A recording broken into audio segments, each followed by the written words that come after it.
Olá, boa noite. Eu sou William Galvão e começa agora o Jornal da Justiça desta quarta-feira, 9 de agosto.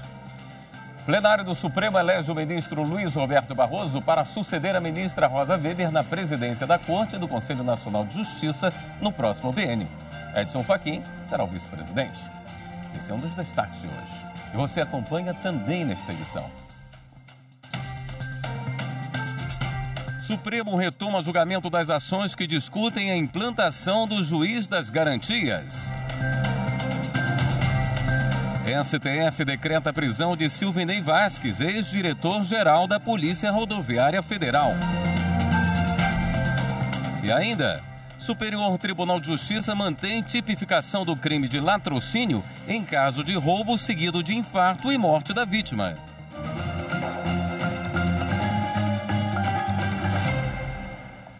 O plenário do Supremo Tribunal Federal elegeu nesta quarta-feira o ministro Luiz Roberto Barroso para suceder a ministra Rosa Weber na presidência da Corte e do Conselho Nacional de Justiça. Edson Fachin será o vice-presidente. A posse será no dia 28 de setembro. Eu sou abençoada por poder hoje anunciar a presidência do ministro Luiz Roberto Barroso, do ministro Luiz Edson Fachin. A eleição, presidência, vice-presidência, e permito-me desejar aos dois uma gestão profícua, muito feliz, né? E com todo êxito, como tenho absoluta convicção de que será. Apesar de ser um rito que se renova, ele tem, no entanto, um significado muito importante para cada um de nós que chega a esse momento. O primeiro significado, naturalmente, é a confiança renovada dos colegas para a condução da casa. E a segunda é a honra imensa de chefiar o Poder Judiciário brasileiro, composto de milhares de juízes dedicados, abnegados, que distribuem justiça pelo país afora. De modo que eu recebo com imensa humildade essa tarefa que me é confiada e consciente do peso dessa responsabilidade. E eu pretendo dignificar a presidência, dignificar a cadeira que Vossa Excelência hoje ocupa, e nós vamos suceder Vossa Excelência, porque substituí-la não é possível.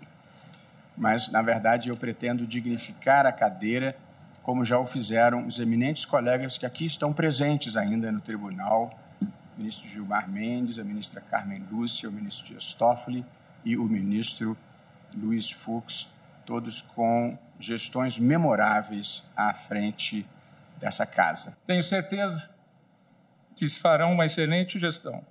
E, na oportunidade, como primeiro a votar hoje e tendo a possibilidade da primeira palavra, dizer da minha felicidade, da minha honra, da minha alegria e da minha colaboração singela, que sempre estará à disposição de Vossas Excelências nesse trabalho que, quando eu tive a oportunidade de fazer a eleição do meu sucessor, eu disse, essa cadeira é muito, muito trabalhosa, não é fácil, não é fácil. Assim me dissera a ministra Carmen Lúcia, quando a mim me passou, desejando a sorte de ter tempos melhores. Também desejo, senhora presidente, ao ministro Luiz Roberto Barroso e ao ministro Luiz Edson Fachin que tenham tempos melhores, mais tranquilos. Mas sem deixar de dizer que Vossa Excelência, apesar das situações difíceis, honrou e fez o melhor possível, o melhor daquilo que era o melhor que a gente poderia imaginar para que esse tribunal não parasse como não parou. E a sessão plenária de hoje foi a primeira de Cristiano Zanin como ministro da Corte. Esse momento especial foi destacado pela presidente Rosa Weber. Um renovar de boas-vindas ao ministro Cristiano Zanin, que está a participar pela primeira vez de uma sessão plenária de julgamento do Supremo Tribunal Federal. E renovo o que disse no dia da posse, ministro Zanin. Eu tenho certeza que Vossa Excelência, em muito, enriquecerá o Supremo Tribunal Federal, esse colegiado, por todas as virtudes e por todas as qualidades que detém, onde eu sempre destaco não só a cultura jurídica, preparo técnico, equilíbrio, experiência, mas a lianeza no trato. Seja muito bem-vindo. E hoje os ministros do STF retomaram o julgamento das ações que discutem a implantação do juiz das garantias. O ministro Dias Toffoli apresentou o voto vista. Ele se manifestou a favor do modelo e propôs a fixação de um período para a sua implementação. Vamos acompanhar a reportagem de Marta Ferreira. A Lei 13.964 de 2019, conhecida como Pacote Anticrime, introduziu a figura do juiz das garantias, que atua apenas na fase de inquérito. O juiz das garantias autoriza buscas e quebras de sigilo, por exemplo. A atuação termina quando ele decide se aceita eventual denúncia apresentada pelo Ministério Público.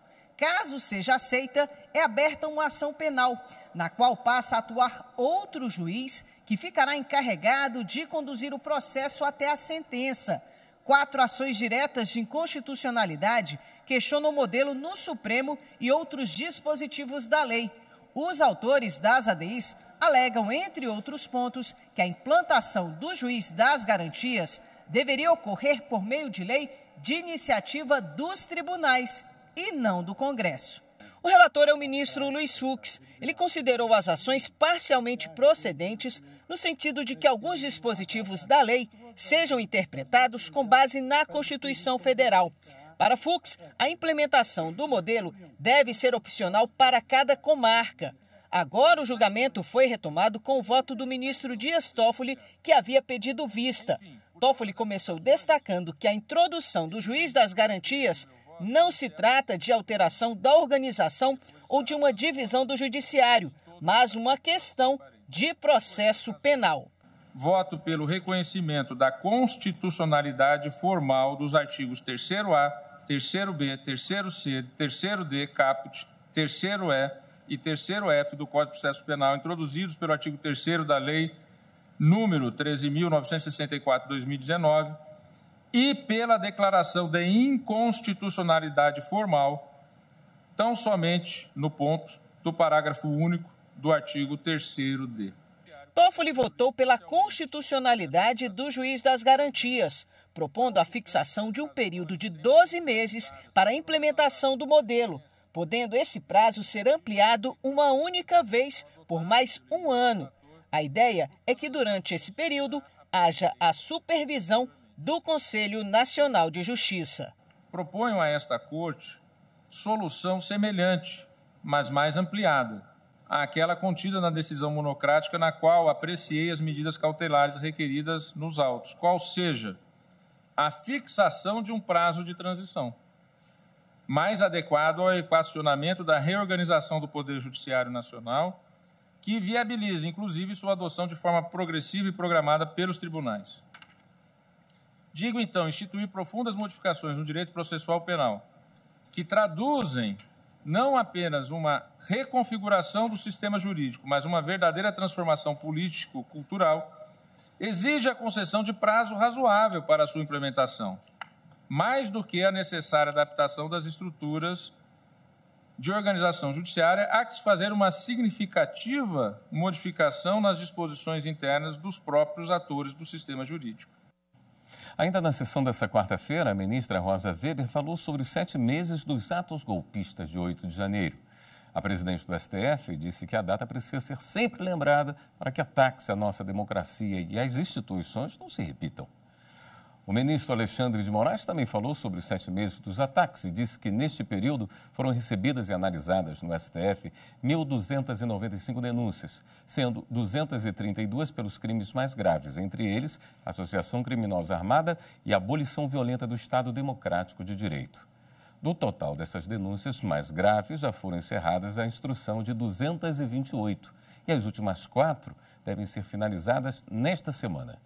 O ministro destacou que entre segunda-feira e hoje foram concedidas 162 liberdades provisórias com medidas cautelares. Alexandre de Moraes pediu à presidente que as primeiras ações penais já sejam colocadas em pauta no início de setembro. E o ministro Alexandre de Moraes decretou a prisão de Silvinei Vasquez, ex-diretor-geral da Polícia Rodoviária Federal. Ele é investigado pelo suposto uso irregular da máquina pública para interferir no resultado da última eleição presidencial disputada em outubro do ano passado. Amanda Mustafa traz mais informações. Silvinei Vasques, ex-diretor-geral da Polícia Rodoviária Federal, foi preso hoje em Florianópolis. A decisão do ministro Alexandre de Moraes ocorreu no inquérito que apura se Silvinei usou a PRF para tentar interferir nas eleições de 2022. O ministro Alexandre de Moraes determinou a prisão preventiva de Silvinei após a Polícia Federal identificar risco de interferência nas investigações. Na decisão, o ministro também determinou busca e apreensão de armas, munições, computadores, tablets, celulares e outros dispositivos eletrônicos, passaporte e outros materiais relacionados aos fatos investigados e que estejam em poder de Silvinei.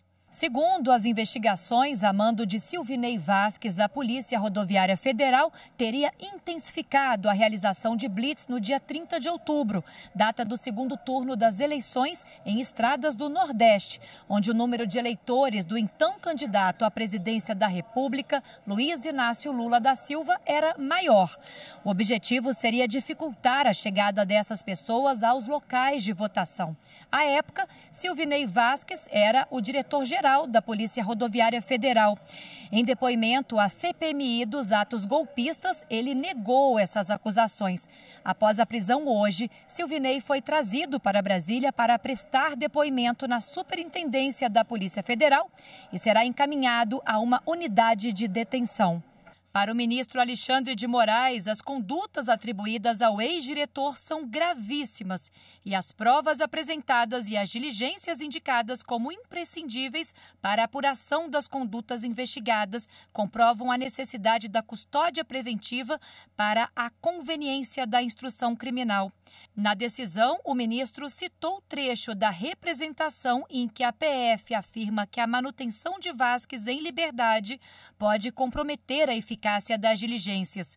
Um dos argumentos é que duas pessoas que ocupavam cargos de chefia na PRF na época dos fatos, indicadas pelo ex-diretor, aparentemente faltaram com a verdade ao prestar depoimento, o que indica a presença de temor reverencial.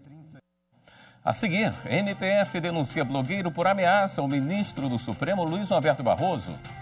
Voltamos em instantes.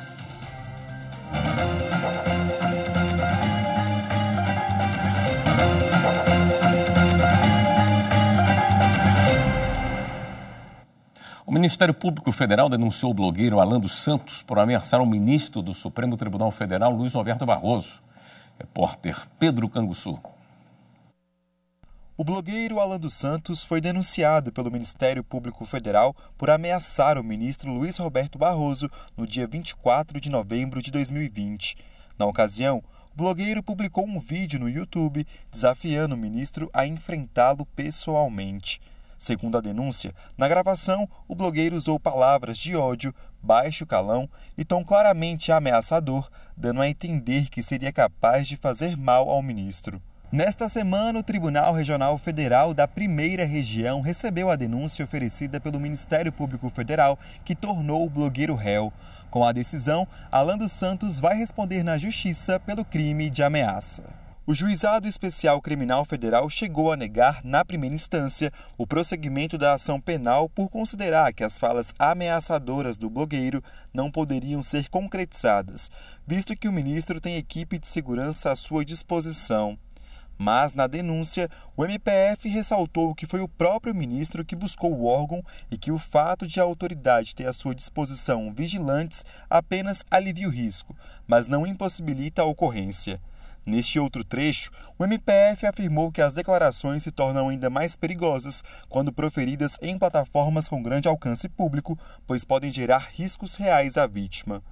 Caso Alan seja condenado, a pena pode variar de 1 a 6 meses de prisão, além do pagamento de multa. A sexta turma do Superior Tribunal de Justiça manteve a tipificação de latrocínio no caso de morte da vítima por infarto. A repórter Samanta Pecém tem os detalhes. Segundo as informações processuais, os 4 réus entraram na casa de um idoso de 84 anos. Ao ser amarrado e agredido, ele faleceu em decorrência de um ataque cardíaco. Ao julgar a apelação, o Tribunal de Justiça de São Paulo manteve as condenações nos mesmos termos da sentença e registrou que os recorrentes assumiram o risco da possível morte da vítima por se tratar de desdobramento causal previsível diante dos atos violentos praticados. Ao STJ, a Defensoria Pública pediu a desclassificação do crime de latrocínio, com pena de 20 a 30 anos, para o de roubo seguido de lesão corporal grave, cuja pena varia de 7 a 18 anos. O argumento é que a vítima tinha histórico de doença cardíaca, o que representaria causa independente capaz de provocar a morte por si só. A relatora do habeas corpus no STJ, ministra Laurita Vaz, destacou que, para se imputar o latrocínio, basta que a morte seja causada por conduta meramente culposa, não se exigindo comportamento doloso, e que é válida a tese de nexo causal entre a ação dos réus e a morte da vítima após o infarto. A ministra entendeu que, considerando a doença cardíaca pré-existente relativamente independente, não há como afastar o resultado mais grave e, por consequência, a imputação de latrocínio. O habeas corpus foi parcialmente concedido apenas para redimensionar as penas aplicadas. Um bancário que pediu demissão receberá o valor proporcional da participação nos lucros e resultados. Apesar da norma coletiva não prever o recebimento da parcela nesses casos, a segunda turma do Tribunal Superior do Trabalho concluiu que ela é devida. Para o colegiado, o trabalhador contribuiu durante um tempo para o lucro do banco. Anderson Conrado tem mais informações.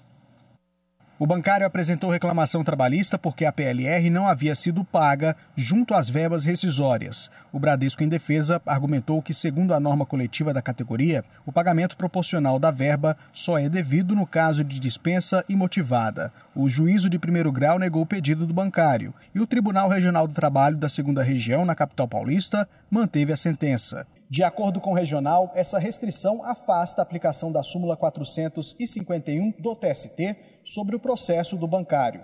Segundo a súmula, a PLR é devida mesmo na rescisão contratual antecipada, de forma proporcional, pois o ex-empregado colaborou para os resultados positivos da empresa. O caso chegou ao TST e foi analisado pela segunda turma. A relatora do recurso do bancário, ministra Maria Helena Malman, votou no sentido de condenar o Bradesco ao pagamento proporcional da PLR. De acordo com a ministra, a súmula 451 não condiciona o pagamento da parcela à vigência do contrato de trabalho, mas ao fato de o empregado ter contribuído para os resultados da empresa. Quanto à restrição colocada pela norma coletiva, a relatora destacou que entre os direitos e as garantias fundamentais previstos no artigo 5º da Constituição Federal está o da isonomia. E, nesse sentido, a súmula considera que a exclusão do direito ao pagamento da PLR ao empregado que pediu demissão implica ofensa a esse princípio. A decisão foi unânime. Contudo, o Bradesco apresentou recurso extraordinário para que o STF analise o processo. No próximo bloco, desenvolvedores da urna eletrônica são homenageados na Câmara dos Deputados. Voltamos já.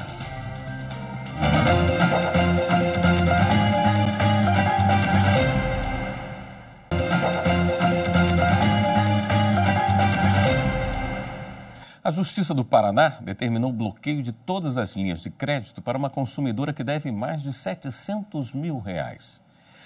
No Brasil, a inadimplência atinge 1 a cada 4 pessoas, seja por desemprego, compulsão, por compras ou descontrole financeiro. Assunto para a reportagem de Viviane Novaes. O encarregado de obras, Célio Almeida, está endividado, principalmente com o cartão de crédito. Dívida é tudo, né? Família, conta para poder pagar, é gasto, salário que é pouco também é juro alto. Tudo isso envolve, né? Tentar negociar e pagar o mais barato para seguir em frente, né? A gente tenta negociar. Esse negócio de dívida é complicado. O mais recente indicador da Confederação Nacional de Dirigentes Lojistas e do Serviço de Proteção ao Crédito aponta: 4 em cada 10 brasileiros estavam negativados em junho deste ano.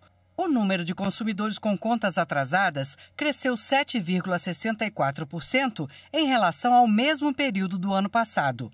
Mais de 66 milhões e meio de brasileiros estavam inadimplentes. A maioria dos brasileiros não tem planejamento financeiro, mais de 50% não sabe lidar com as suas finanças, né? E é necessário que as pessoas melhorem as suas informações financeiras. Para cobrar o consumidor, muitas vezes a empresa recorre ao judiciário. O patrimônio pode ser usado para bater a dívida, mas nem sempre ele é encontrado, porque o devedor coloca os bens em nome de outras pessoas. No Paraná, a Justiça determinou que uma mulher tenha restrição a novas linhas de crédito nas instituições financeiras do país. De acordo com o processo, a dívida dela com um fundo de investimentos chega a R$ 730 mil e a consumidora não negocia o pagamento há 6 anos. A Justiça determinou que o Banco Central anote a restrição de novas linhas junto ao Sistema de Informações de Crédito e informe quais contratos ativos de financiamento, empréstimos e linhas de crédito a devedora fez nos últimos 3 anos. A advogada do Fundo de Investimentos, Kelly Pinheiro, afirma que a mulher blindou o patrimônio e, por isso, foi necessário pedir a restrição total de crédito. Na verdade, essa medida, que nós conseguimos, ela é uma medida atípica, ela é prevista no Código de Processo Civil como uma das medidas possíveis. E a finalidade dessas medidas é, de fato, trazer esse devedor para uma negociação, trazer esse devedor que ele manifeste o interesse de negociar. A ideia dessas medidas atípicas, assim como nós conseguimos agora esse bloqueio de limite de crédito, de liberação de novas linhas de crédito, nós temos outras medidas também, como, por exemplo, medidas de bloqueio de CNH, bloqueio de passaporte. Hoje, a Câmara dos Deputados homenageou desenvolvedores da urna eletrônica. Quem acompanhou a sessão solene foi a repórter Mariana Fabre. A urna eletrônica e toda a equipe responsável pelo seu desenvolvimento e aprimoramento ao longo dos anos foram homenageados nesta quarta-feira em sessão solene na Câmara dos Deputados. Nos discursos, o destaque foi a transformação provocada pelo surgimento do sistema eletrônico de votação em 1996. Celebrarmos a homenagem aos criadores, desenvolvedores, aos visionários que desenvolveram a urna eletrônica, parece um ato simples, singelo, mas tem um significado na democracia brasileira muito grande. A solenidade foi resultado de diálogo com o Sindicato Nacional dos Servidores Públicos Federais na área de ciência e tecnologia do setor aeroespacial, que publicou um livro sobre a história da urna eletrônica.